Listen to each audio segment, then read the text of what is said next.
ఒక వైజ్ఞానిక కోణం ఉందన్నమాట ఇందులో. ఈ గణిత సమన్వయమే ఈ 13వ మాసం అధిక మాసం అన్నమాట. అయితే ఇప్పుడు ప్రస్తుతం మనకు ఈ పరాభవనవ సంవత్సరం అంటే 2026వ సంవత్సరం మే 17 ఆదివారం నుండి అలాగే జూన్ 15 సోమవారం వరకు అధిక మాసంగా అధిక జ్యేష్ఠ మాసం అన్నమాట అలా వచ్చింది. కాబట్టి ఈ అధిక మాసానికి అధిష్టాన దేవత శ్రీ మహావిష్ణువు. శ్రీ మహావిష్ణువు అనుగ్రహంతో పురాణ కథనం ప్రకారము దీన్ని పురుషోత్తమ మాసము అంటారు.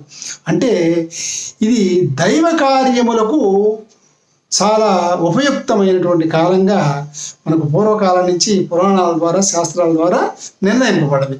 అంటే ముఖ్యంగా చేసుకోదగ్గ కార్యక్రమాలు ఏంటంటే ఆధ్యాత్మిక చింతన ఉండాలా, సాధన ఉండాలా. యజ్ఞయాగాది క్రతువులు కానీ, వ్రతములు కానీ, నోములు కానీ, భగవత్ పూజలు కానీ, మహన్యాసపూర్వక ఏకాదశి రుద్రాభిషేకాది కార్యక్రమాలు కానీ అన్నీ కూడా నిరంతరంగా చేసుకోవడానికి అనుకూలమైన మాసం ఈ అధిక మాసం.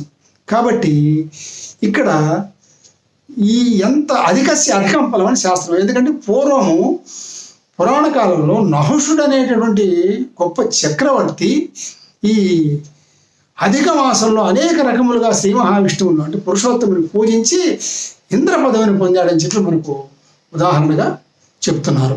అధిక మాసంలో పుట్టిన వారు అధిక మాసంలో అలాగే నిజ మాసంలో ఈ రెండు చోట్ల కూడా పుట్టినరోజు వేడుకలు జరుపుకోవచ్చండి.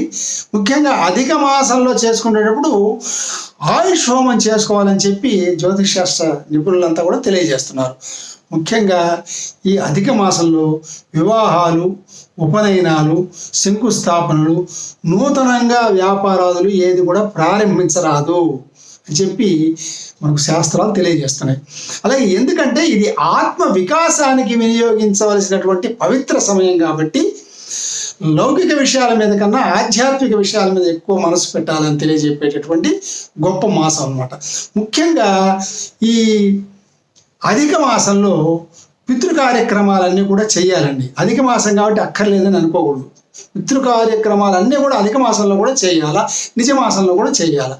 అందుకని సంకల్పంలో మనం చెప్పుకునేటప్పుడు అధిక జ్యేష్ఠ మాసే, ఏ పక్షం అయితే ఆ పక్షం, శుక్లపక్షే, కృష్ణపక్షే అట్లా చెప్పుకుంటాం అన్నమాట. చెప్పుకొని చేయాలి. అలాగే ఇక్కడ ఏంటంటే ఈ అధిక మాసంలో సూర్య సంక్రమణం ఉండదండి.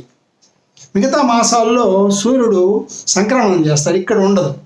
అందువల్ల వెలుగు ఉండదు కాబట్టి అంత కొత్త కొత్త పనులు చేసుకోవడానికి ముఖ్యమైనటువంటి లగ్న సంబంధంగా, ముహూర్త సంబంధంగా చేసేటువంటి కార్యక్రమాలు అంత శుభప్రదం కాదని చెప్పి శాస్త్రవచనం. కాబట్టి ప్రకృతి సమతుల్యం కోసము, ఋతువుల క్రమం కోసము దివ్య జ్ఞాన సంపన్నులైనటువంటి మహామహులంతా కూడా ఏర్పరిచిన అద్భుతమైన వైజ్ఞానిక ఆధ్యాత్మిక పద్ధతే ఈ అధిక మాసం. ఇది అందరూ కూడా గమనించవలసిన విషయం.